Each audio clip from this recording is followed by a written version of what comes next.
ang atong tibok pagkatao nalambigit ni pagkahimo natong aprobado mga igsoon. Natong mo rin ba, mag-diskutan doon, saan pa gani ang atong salamutan? No? Ang atong pagbuod. Pinanglan, sa tulingon niya, sinungganon.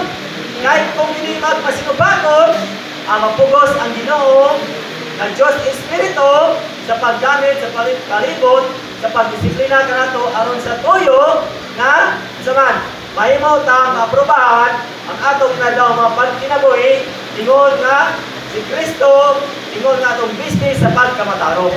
Aron sa tuyo mga igsoon, di na mairis ang atong ngalan sa basahon sa kinabuhi. Then ikaduha, mabistihan ta sa bistig na puti. Gayon, mahimo na ta aprobado, no?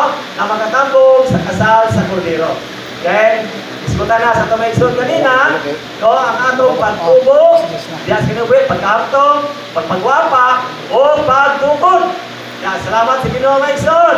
So, ang ato lang, mga sa Timar, doon na tayo pagtambayayo kung pagbulig sa pagkuhat sa Ginoo sa atong sunod, ingon nga Espiritu nga nagalihok.